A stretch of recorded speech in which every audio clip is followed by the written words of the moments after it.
پیر اجمل رضا قادری کا بیان، یہ بیان سن کر آپ اپنی زندگی بدل دو گے۔ فلسفہ کافر کا ہے، مشرک کا ہے، بے دین آدمی کا ہے۔ اس کا فلسفہ یہ ہے کہ دنیا میں آئے ہیں، یہیں کھا لو پی لو، وقت گزار لو، موج کر لو، اس کے بعد سب کچھ ختم ہو جائے گا، یہی زندگی ہے، اس کے بعد کوئی زندگی نہیں ہے۔ ایک فلسفہ مسلمانوں کا ہے، اہل اسلام کا ہے، کتاب و سنت کا ہے۔ وہ فلسفہ یہ ہے کہ آپ اس دنیا میں اللہ کی رضا کے مطابق وقت گزاریں، اعمال حسنہ جمع کریں، خیر والے کام کریں۔ اس زندگی کے بعد بھی ایک زندگی ہے، اس کو آخرت کی زندگی کہا جاتا ہے، اور وہ زندگی غیر فانی ہے، دائمی ہے، مستقل ہے، اور وہ زندگی ہمیشہ باقی رہنے والی زندگی ہے۔ اچھا، انسان کا یہ مزاج ہوتا ہے کہ یہ نقد کا قائل ہے، فوراً کا قائل ہے۔ اس کی فطرت کا تقاضا یہ ہوتا ہے کہ یہ جو چیزیں بالکل سامنے دکھائی دے رہی ہوں، بالکل سمجھ میں آ رہی ہوں، یہ ان کا قائل ہے، جن کے بارے میں امید دلائی جا رہی ہو، یقین دلایا جا رہا ہو، تو یہ بعض اوقات ان پر توجہ نہیں کرتا، کمزوری دکھاتا ہے، بے یقینی پیدا کرتا ہے۔ آپ غور فرمائیں گے اور اس کو سمجھیے گا کہ قرآن مجید انسان کی اس فطرت کو خود بیان کرتا ہے۔ قرآن مجید فرماتا ہے کہ بل تکثرون الحیات الدنیا، فرمایا تم ترجیح دیتے ہو دنیا کی زندگی کو۔ تمہاری جو اولین ترجیح ہے، تمہارا یہ خیال ہے، بھائی مہربانی کرے اس طرف جو دوست ہیں آپ ذرا خاموش، پیار سے، پیارے بھائی بولے نہیں، اللہ سلامت رکھے، جزائے خیر دے، ادب سے جی، محبت سے، ڈانٹنا نہیں کسی کو۔ میرے عزیزو، قرآن مجید فطرت انسانی کو بیان کرتے ہوئے فرماتا ہے کہ اے لوگو، تم ترجیح دیتے ہو دنیا کی زندگی کو، تمہاری اولین خواہش دنیا کی زندگی ہے، لیکن یاد رکھنا والآخرۃ خیر وابقیٰ، آخرت تمہارے لیے بہتر بھی ہے اور ہمیشہ باقی رہنے والی بھی ہے۔ تم ترجیح دنیا کی زندگی کو دیتے ہو، تمہارا مزاج ہے، تمہارا شوق ہے، تمہاری خواہش دنیاوی زندگی ہے۔ یہ بڑا اچھا لگتا ہے بندے کو، ٹھاٹ باٹ بڑا پسند کرتا ہے، وہ شہرتوں کو بڑا ذوق رکھتا ہے، وہ آنے جانے کا بڑا اس کا خیال ہوتا ہے، میں بہت سارے لوگوں میں جانا جاؤں۔ اس کی خواہش ہوتی ہے کہ ڈھیر سارے لوگ مجھے پہچانیں، میرا تذکرہ ہو۔ حالانکہ حضور علیہ السلام نے فرمایا وہ خوش بخت ہے جس کی طرف انگلیوں سے اشارہ نہیں کیا جاتا، وہ فلانا جا رہا ہے، وہ فلانا جا رہا ہے، وہ فلاں جا رہا ہے، خوش نصیب ہے۔ اور مصنف ابن ابی شیبہ میں حضرت مولا علی شیر خدا رضی اللہ تعالیٰ عنہ کا فرمان موجود ہے۔ حضرت علی فرماتے ہیں اسے مبارک ہو جسے تھوڑے لوگ جانتے ہیں، وہ قابل مبارکباد ہے جس کا تعارف کم لوگوں میں، جو زیادہ معروف نہیں ہے، مشہور نہیں ہے، آج کے لفظوں میں زیادہ فیمس نہیں ہے۔ لوگوں کو بڑا شوق ہے، اسی طرح مال کا بڑا شوق ہے، پیسوں کا بڑا شوق ہے، بہت ترجیح ہے کہ کسی طریقے سے مال جمع ہو جائے۔ اور نبی پاک صلی اللہ تعالی علیہ وسلم نے قیامت کی نشانیوں میں سے ایک نشانی یہ بیان فرمائی ہے کہ لوگ پرواہ نہیں کریں گے مال کی کہ حلال آ رہا ہے کہ حرام آ رہا ہے۔ حصول مال کے ذرائع میں لوگ احتیاط ہی نہیں کریں گے، بس جہاں سے آ رہے جائیں۔ میرے بھائیوں، اچھے طور پر اس بات پر غور کیجئے گا کہ مال برا نہیں، تو اللہ کا فضل ہے، لیکن اس میں شرط یہ ہے کہ وہ حلال ہو، طیب ہو، اور خرچ بھی اللہ کی رضا کے مطابق ہو۔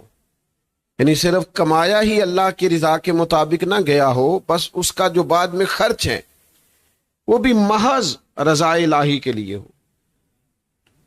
آپ اس کو سمجھ لیجئے گا، اس پر غور فرمائیے گا اور اس بات کو اچھی طرح سے سمجھیے گا کہ بہت زیادہ مال جہاں آ گیا ہے نا، وہ ساتھ مسائل بھی لایا ہے۔ وہ ایک اللہ والے تھے تو کسی نے ان سے کہا مبارک ہو، اللہ نے آپ کو بڑی مال میں وسعت دے دی ہے، تو فرمانے لگے یار چھوڑ، کیا مال میں وسعت کی بات کرتا ہے، پہلے جو بھی پیار کرتا تھا مجھ سے کرتا تھا، اب جو بھی کرتا ہے میری جیب سے کرتا ہے۔ جب تک غریب تھے اتنی دیر تک جو بھی محبت کرتا تھا وہ ذات سے تو کرتا تھا۔ اب یہ معیار بن گیا ہے کہ اپنے اپنے لالچ کے لیے، اپنی اپنی طلب کے لیے، اپنی اپنے ضرورت کے لیے لوگ آتے ہیں۔ وہ حضرت عمر فاروق رضی اللہ تعالیٰ عنہ کے مقدس زمانہ نور میں کچھ مال آیا تھا بحرین سے ایک بہت بڑی تعداد میں، اور مسجد نبوی شریف میں مال کے ڈھیر لگے ہوئے تھے۔ تو لوگوں نے سیدنا فاروق اعظم رضی اللہ تعالیٰ عنہ کی خدمت میں عرض کیا کہ حضور بہت سارا مال آیا ہے تو آپ اس کو دیکھیے۔ تو سیدنا فاروق اعظم نے جب اسے دیکھا تو رو پڑے، آپ کی آنکھوں میں آنسو آ گئے۔ تو لوگوں نے کہا حضور مال آیا ہے، وسعت آئی ہے، اب لوگوں کے لیے آسانی ہو جائے گی، بجائے اس کے کہ آپ خوش ہوتے آپ تو رو رہے ہیں۔ تو حضرت عمر رضی اللہ تعالیٰ عنہ فرمانے لگے کہ تمہیں پتہ نہیں ہے جہاں مال آتا ہے وہاں فتنہ بھی ساتھ آتا ہے، جہاں مال آتا ہے آزمائشیں بھی ساتھ آتی ہیں۔ تو رو تو اس لیے رہا ہوں کہ حضرت صدیق اکبر رضی اللہ تعالیٰ عنہ کے زمانہ مبارکہ تک تو حالات اس طرح کے تھے کہ بہت زیادہ اسلام کے لیے وسعت نہیں تھی، لیکن اب مال آ رہا ہے، وسعت آ رہی ہے، تو مجھے ڈر لگتا ہے کہیں یہ لوگوں کے مابین آزمائش والا معاملہ نہ بن جائے۔ نبی پاک صلی اللہ علیہ وسلم نے خود فرمایا نوجوانوں میرا بڑا دل کرتا ہے کہ میں جو بات کہنا چاہتا ہوں وہ آپ کی سمجھ میں آ جائے۔ آپ یقین کریں 1% بھی شوق نہیں ہے، نہ داد کا نہ امداد کا۔ باوضو بیٹھے ہیں آپ کے سامنے، اللہ رسول کا نام لے رہے ہیں، بس دل کرتا ہے کہ کچھ سینے میں درد ہے وہ آگے منتقل ہو جائے۔ تھوڑا سا غور کیجیے گا بھلا میں کیا کہہ رہا ہوں۔ آج لوگ بڑی دہائی دیتے ہیں نا مسائل کے حل کی، لیکن حضور علیہ السلام نے کچھ اور چیزوں کی بھی نشاندہی کی ہے، کچھ انفرادی اور انوکھے انداز میں بھی سرکار نے کچھ چیزوں پر توجہ ہماری کرائی ہے۔ حضور فرماتے ہیں مجھے تم پر غربت کا ڈر ہی نہیں، مجھے تو اس بات کا ڈر ہے کہ تم پر دنیا پھیلا دی جائے گی، تمہارے پاس وسعت آ جائے گی مال کی۔ اصل ڈر اس بات کا ہے کہ تم اس مال سے محبت کرنے لگو گے جو سینے میں طلب تڑپ اللہ رسول کے لیے ہونی چاہیے، اپنی آخرت کے لیے ہونی چاہیے، جو طلب اور تڑپ قرآن مجید کے مطالعہ سے، فہم دین سے ہونی چاہیے، وہ ساری تمہاری تڑپ منتقل کسی اور طرف ہو جائے گی۔ اصل ڈر اس بات کا ہے کہ تم پر دنیا پھیلا دی جائے گی، تم مال و دولت کی ہرس اور طلب کرنے لگو گے۔ مال کا کمانا یا آنا برا نہیں، اس سے دل لگا لینا برا ہے، اس کی ہرس کرنا برا ہے۔ تو یہ شہرتیں، یہ مال، یہ تعلقات، پھر یہ عہدے، پھر یہ اقتدار۔ حضرت عمر بن عبدالعزیز رحمۃ اللہ تعالی علیہ نے بڑی شاندار حکمرانی کی، لیکن اپنے بچوں کو بلا کے کہا تھا بیٹا اقتدار والے چکر میں نہ پڑنا، ادھر نہ آنا، میں نے اس میں کوئی سکون نہیں دیکھا، یہ ذمہ داری ہی ذمہ داری ہے، یہ ڈیوٹی ہی ڈیوٹی ہے، یہ جواب دہی کا ایک بہت بڑا مشکل مرحلہ ہے۔ یاد رکھیے گا اور اس کو سمجھ لیجئے گا کہ یہ جتنے بھی دنیا کی ترجیح دینے کے ہمارے معاملات ہیں، آج کل صرف حکمران ہی سیاسی نہیں ہوتے، ہم سارے تھوڑے بہت سیاسی ہوتے ہیں۔ ہر آدمی تھوڑی بہت سیاست کر رہا ہوتا ہے، خاندان میں، گھر میں، محلے میں، قبیلے میں، تھوڑا بہت اس نے سلسلہ بنایا ہوا ہوتا ہے۔ ہمیں اچھی طرح پتہ ہوتا ہے ہم نے تیمارداری کس کی کرنی ہے، فاتحہ کس کی کہنی ہے، حال کس کا پوچھنا ہے، چلو مان جاؤ۔ ہمیں پتہ ہوتا ہے میسج کس کو کرنا ہے حال چال پوچھنے کا، ہمیں پتہ ہوتا ہے دعائیں کس کو لکھ بھیجنی ہے، ہمیں سب علم ہوتا ہے۔ کسی نہ کسی مقام پہ کہیں نہ کہیں ہم سارے ہی کسی سیاست کا شکار ہوتے ہیں. اچھی طرح سمجھ لینا اپنے تیزیاں دکھانے سے کچھ بھی نہیں ہوتا اسی وقت ہے جب اللہ چاہتا ہے اور اللہ کے محبوب نظر رحمت فرماتے ہیں. بہت تیزی دکھانے سے کیا نتیجہ نکلتا ہے؟ تو اللہ تعالیٰ نے فرمایا تم ترجیح دیتے ہو دنیا کی زندگی کو، تو مالک پھر ہمارے لیے بہتر کیا ہے؟ فرمایا والآخرۃ خیر وابقا، آخرت تمہارے لیے خیر والی بھی ہے اور ہمیشہ رہنے والی بھی. دیکھو یہ حضور علیہ الصلوۃ والسلام کی مقدس سیرت کا یہ رنگ ضرور اپنی زندگی میں اس پر غور کریں. یعنی حضور فرماتے ہیں کہ میرے رب نے مجھے اختیار دیا، میں چاہوں تو نبی اور بادشاہ بن جاؤں. حضرت سلیمان علیہ السلام نبی بھی ہیں، بادشاہ بھی ہیں. حضرت یوسف علیہ السلام نبی بھی ہیں، اپنے دور کے حکمران بھی ہیں. کریم فرماتے ہیں مجھے میرے اللہ نے اختیار دیا، میں چاہوں تو نبی اور بادشاہ بن جاؤں. حضور فرماتے ہیں میں نے عرض کی مالک میں تیرا بندہ اور نبی بننا چاہتا ہوں. حضور فرماتے ہیں میں چاہوں تو احد پہاڑ سونے کا بن جائے. وہ نہیں سمجھ آئی آپ کو بات کی؟ کتنے لوگ ہیں جو رات کو خواب دیکھتے ہیں کہ اللہ کرے میں صبح اٹھوں تو میرے نہ پلنگ کے نیچے ایک بھرا ہوا بیگ سونے کا پڑا ہو. کتنے لوگوں کی خواب یہ ہوتی ہے کہ میں جا رہا ہوں اور میری موٹر سائیکل سے ایک توڑا پیسوں کا ٹکرا جائے. یہ بڑے لوگوں کی تمنا نہیں. اور حضور کیا فرماتے؟ کریم فرماتے ہیں میرے رب نے مجھے اختیار دیا کہ میں اگر چاہوں تو یہ احد پہاڑ سونے کا بن جائے، میرے ساتھ ساتھ چلا کرے. لیکن میں نے اللہ کی بارگاہ میں دعا کی ہے یا اللہ ایک وقت روٹی دینا اور ایک وقت فاقہ دینا. جب تو رزق دے میں تیرا شکر ادا کروں، اور جب تو فاقہ دے میں تیری بارگاہ میں التجا کروں. آپ حضور کی اس منشا کو، اس رضا کو سمجھیں. یہ بخاری مسلم دونوں میں حدیث موجود ہے. حضرت عمر فاروق نبی کریم علیہ السلام سے ملنے کے لیے آئے تو جناب عمر کے بارے میں ساری دنیا جانتی ہے کہ اپنے مزاج کے لحاظ سے بڑے اصول پسند، بڑے سخت مزاج، فیصلوں پر ڈٹ جانے والی شخصیت تھے. آپ تشریف لائے، اللہ کے حبیب علیہ السلام آرام فرما ہے. حضور نہ اٹھے تو محبوب کے نا بطن نور سے، کمر مبارک سے ذرا کپڑا ہٹا تو حضور کی کمر مبارک کے اوپر نا موٹے بان کی چارپائی کے نشان پڑے ہوئے تھے. اب تو بیڈ پہ سوتے ہیں لوگ، موٹے گدے پہ، ورنہ ہم نے اپنے دیہاتوں میں دیکھا ہے موٹے بان کی چارپائی ہوتی تھی. کی آخی داسی انہوں مونج دی منجی جی پٹھے دے بان دی. شکر ہے دو چار بندے پینڈو بھی نکلے نے، تسی باقی نہ منیا جے کہ تسی پینڈو ہو، مننا نہیں چاہیے. میں چونکہ اہواں اس لیے میں آپ کے سامنے بات کر رہا ہوں. کیا کہتے تھے اسے؟ پٹھے دیوان دی منجی یا مونج دی منجی. تو موٹی ہوتی تھی. اس پر کئی دفعہ ہم دیکھتے تھے کہ گرمیوں میں ہمارے بزرگ اٹھتے تھے تو ان کی پشت پر اس کے نشان پڑ جاتے تھے، لمبے لمبے نشان پڑے ہوتے تھے. کوئی یاد آیا کچھ جو میری عمر یا میری عمر سے بڑے لوگ ہیں ان کو یاد آیا ہوگا؟ تو نشان پڑ جاتے. کیوں کہ اتنے موٹے کپڑے نہیں ہوتے تھے، اتنے بڑے بڑے بیڈ ہی نہیں ہوتے تھے، اتنی سہولیات ہی نہیں ہوتی تھی، تو لوگ اسی پہ آرام کر لیتے تھے. سرور کائنات صلی اللہ تعالی علیہ وآلہ وسلم حضور اٹھے، جناب فاروق اعظم رضی اللہ تعالیٰ عنہ کی نظر اٹھی تو سرکار کی پشت مبارک پر، کمر مبارک پر موٹے بان کی چارپائی کے نشان تھے. حضرت عمر رو پڑے.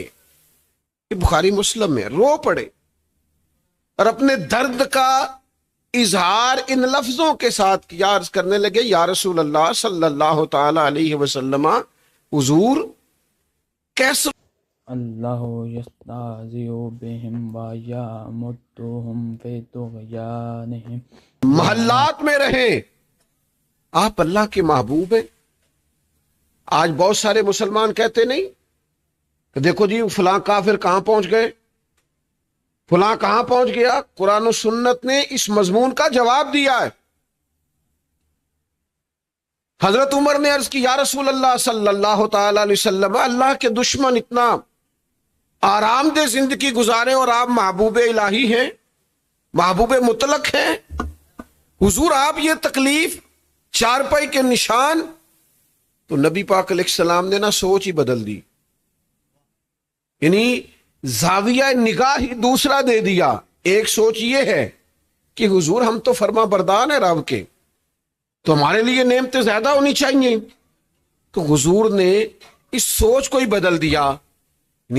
نبی پاک علیہ الصلوۃ والسلام فرمانے لگے، کریم فرمانے لگے، عمر کیا تم یہ پسند نہیں کرتے کہ وہ دنیا میں تھوڑی سی آسانی دیکھیں اور آخرت میں رسوا کر دیے جائیں، اور ہم دنیا میں تھوڑی مشقت برداشت کریں اور آخرت کی ساری عزت اللہ ہمیں ہی عطا فرما دے۔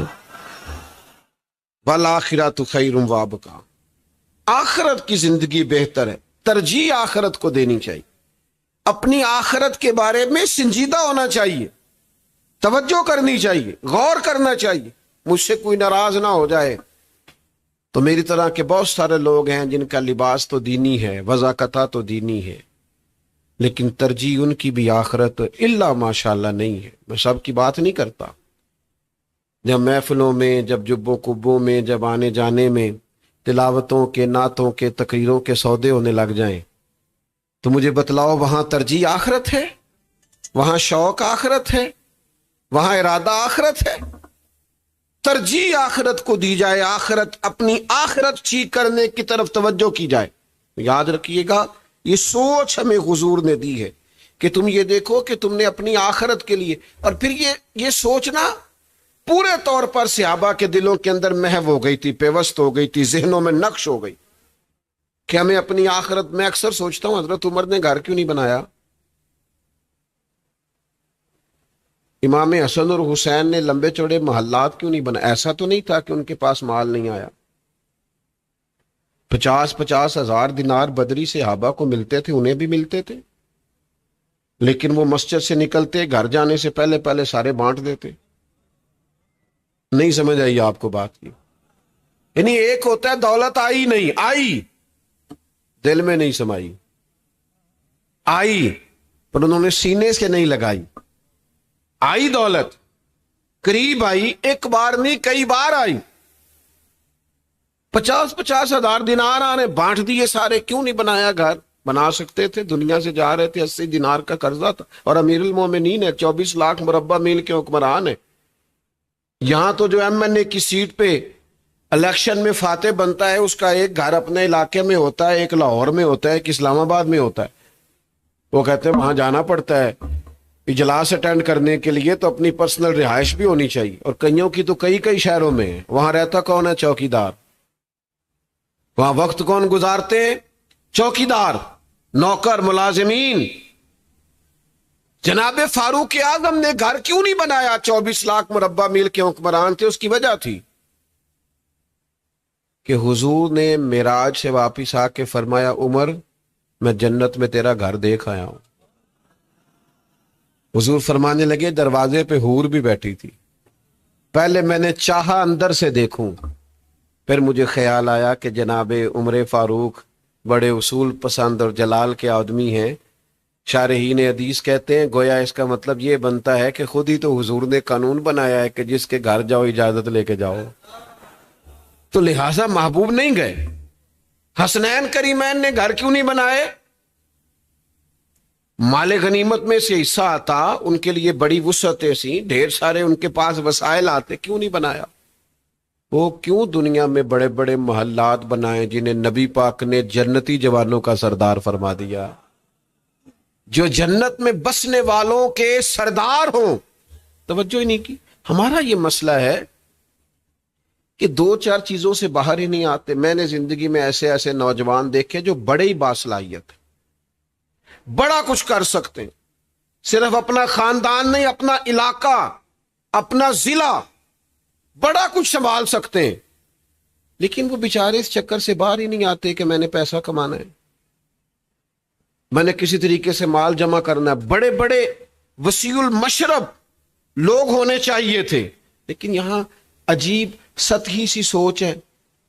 یعنی آپ اندازہ کریں کہ ایک شخص کی بات سن کے، اس کا کلام سن کے بندہ تڑپ جائے، اور اتنا تڑپے کہ اس کی آنسوؤں سے اس کی آنکھوں کا وضو ہو جائے، اور پھر وہ سارا دن اس کا کلام سن کے، اس کی نعت سن کے، اس کی بات سن کے تڑپتا رہے، یہ تو خربوں اربوں کا آدمی ہے، اس کی تو قیمت ہی کوئی نہیں۔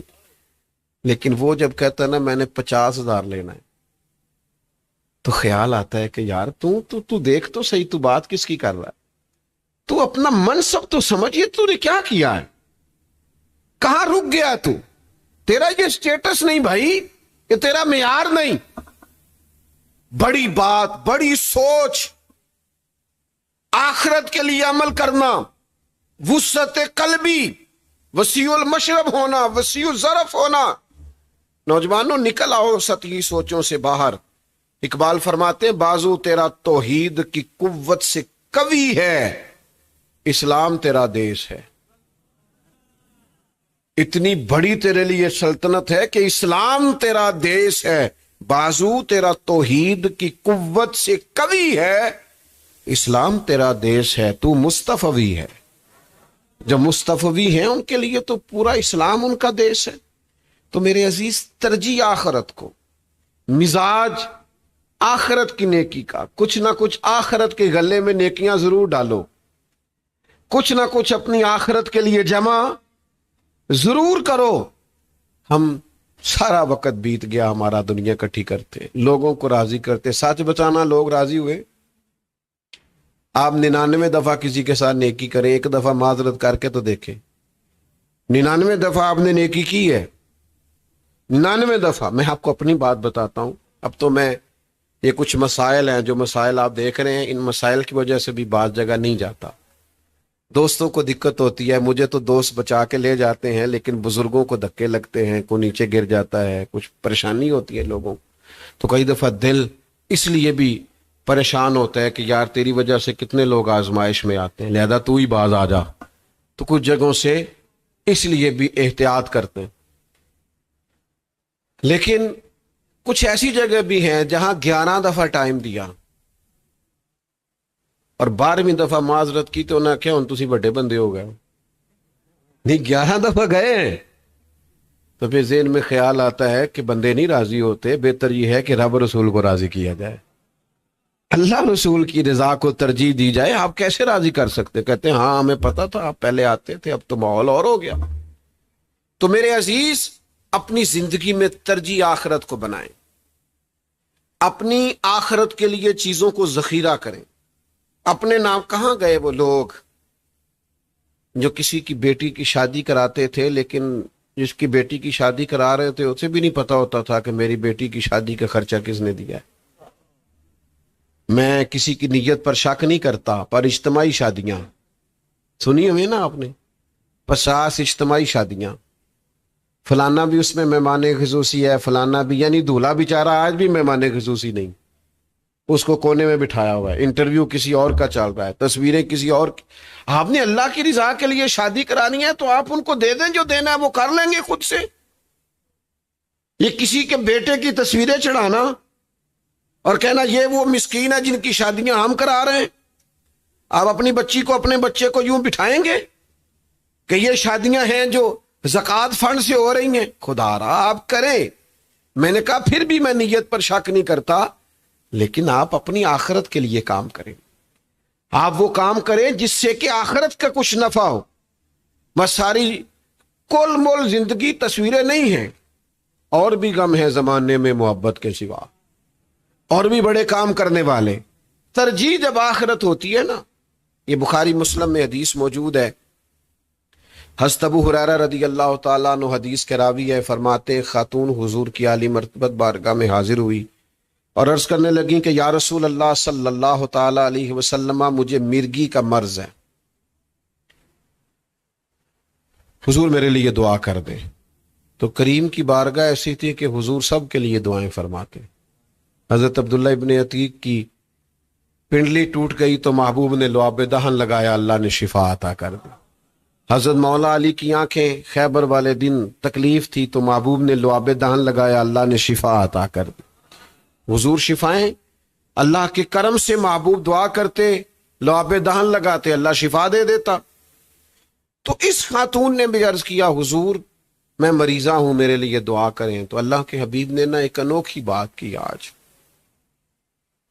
حضور نے فرمایا اگر تو کہے تو میں دعا کرتا ہوں اللہ تعالی شفا دے گا, اور اگر تو کرے صبر. کیا مطلب؟ مرگی کے ساتھ ہی گزارا کرے تو پھر میں دعا کروں گا اللہ جنت عطا فرمائے گا.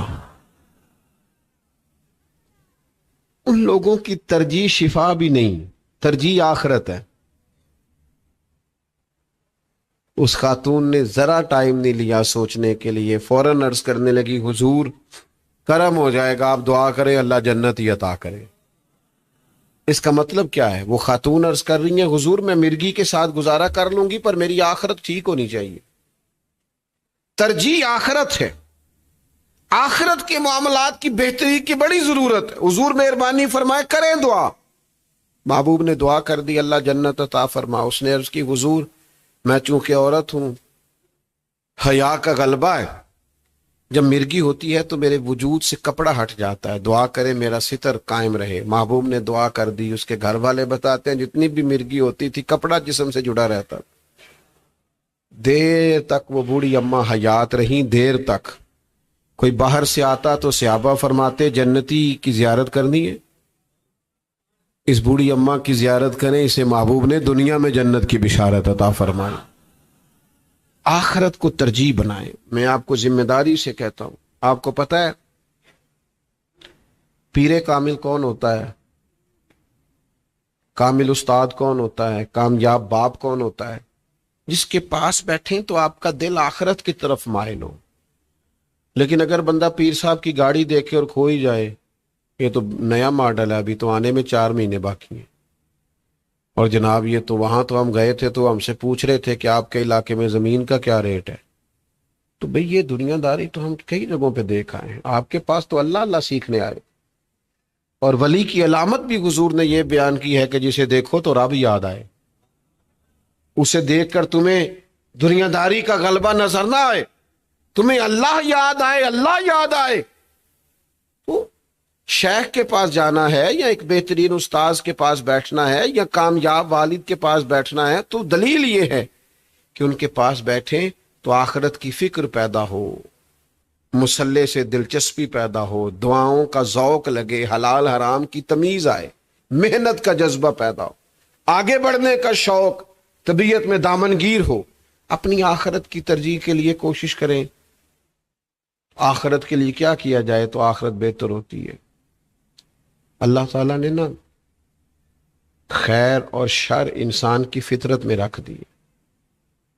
میں اور آپ جو جو ڈیوٹیاں کرتے ہیں ہمیں سب پتہ ہے کہ میں ڈیوٹی صحیح کرتا ہوں کہ غلط کر, سب ہمیں پتہ ہے. ہم باریکی سے جانتے ہیں کہ میں جو بزنس کر رہا ہوں اس میں کتنا میرے لیے حلال ہے اور کتنا میرے لیے. چلو بھولے بن جانا, کسی وقت 8-10 علماء سے مسئلہ پوچھتا ہوں, شاید کوئی گنجائش نکل ہی آئے, کوئی گول مول باتیں کر کے فتویٰ لے لیتا ہوں, ٹھیک ہے, یہ دل کو تسلی دینے کے لیے, دل کو بہلانے کے لیے یہ بھی خیال اچھا ہے. پر یہ یاد رکھیں کہ ہمیں پتہ ہوتا ہے کہ میری آخرت کس چیز میں بہتر ہوگی اور میری آخرت کہاں بگڑے گی. علم ہمیں ہوتا ہے, ہمیں خبر ہوتی. چلے بھولے بن جانا اور نام ماننا یہ بات الگ ہے, لیکن ان چیزوں سے ہم اچھی طرح سے 5 ٹائم نماز فرض ہے کہ اس کے لیے پہلے ایم کرنا پڑتا ہے پھر پتہ لگتا ہے فرض ہے. سب کو پتہ ہے نا, کیوں نہیں پڑھتے؟ پتہ ہے سب کو. سب کے علم میں یہ بات ہے نا کہ ماں باپ راضی ہوں تو رب راضی ہوتا ہے, کہ اس کے لیے پہلے ایم فل کرنا پڑتا ہے یہ سیکھنے کے لیے. یہ بچپن میں پتہ ہوتا ہے, ماں باپ کی فرما برداری نعمت. سب کو پتہ ہے نا غرباء سے حسن سلوک کریں تو اللہ راضی ہوتا ہے, کہ اس کے لیے PhD کا مقالہ لکھنا پڑتا ہے. سب پتہ ہے. تو بھئی جو پتہ ہے اس پر عمل کریں, جس کا علم ہے اس کی طرف سفر کریں. آپ آگے بڑھیں, جدوجہد کریں, کوشش کریں آخرت کی طرف اپنے قدم بڑھانے کی. ایک چھوٹی سی اپیل کر کے میں نے اپنی بات کو سمیٹنا ہے. آپ نے خاص توجہ کرنی ہے. بردبار ہو جائیں, حلیم ہو جائیں, جلد بازی میں فیصلے کرنے چھوڑ دیں, رد عمل تیزی سے دینا چھوڑ دیں. آپ تھوڑا صبر کر کے تو دیکھیں, زندگی سکون والی ہو جائے. آپ تھوڑا رکیں, آپ تھوڑا ٹھہریں, آپ ذرا اطمینان اپنی زندگی میں پیدا کریں, آپ چیزوں کو پورے تدبر سے غور کر کے قبول کریں. آپ یقین کریں مزہ آنے لگ جائے گا. آپ جو بڑا آپ پہ غصہ کرتا ہے نا, آپ ذرا جواب میں مسکرا کے دیکھیں. آپ ذہن بنائیں کہ میں نے یہ ہفتہ کسی سے لڑائی نہیں کرنی, کوئی کچھ بھی کہے میں نے غصہ کیوں, اس لیے کہ میرا رب راضی ہو, میرا اللہ راضی ہو. میں نے نا چیزوں کو سمجھنا ہے. ہم پتہ کیا کرتے ہیں, بڑی جلدی کسی سے متاثر ہوتے ہیں اور بڑی جلدی کسی سے ناراض ہوتے ہیں, بڑی جلدی رد عمل دیتے ہیں. ان چیزوں سے اپنے آپ کو بچائیں, آخرت کی تیاری پر بھرپور وقت لگائیں اور کوشش کریں کہ دن میں جب رات گزرے تو تھوڑا سا حساب لگائیں کہ بھلا آج سارا دن میں نے, لوگ حساب کرتے ہیں نا رات کو, دکاندار بھی کرتے ہیں حساب, 10 والے نوٹ لیدا, 100 والے, پھر ان کو ربڑ بھی چڑھاتے ہیں, گن کے رکھتے ہیں, سارا کچھ کرتے ہیں. تو اسی طرح ایک حساب یہ بھی کریں کہ آج سارا دن گزر گیا ہے, میری آخرت کے لیے بھی کچھ جمع ہوا ہے کہ نہیں. اچھا یہ سارے کہتے ہیں کہ زندگی کا پتہ کوئی نہیں, پتہ نہیں کس وقت آ جائے. تو بھئی یہ تو جس کو پتہ ہو. فجعلناها نكالا لما بين يديها وما خلفها فموعظة للمتقين.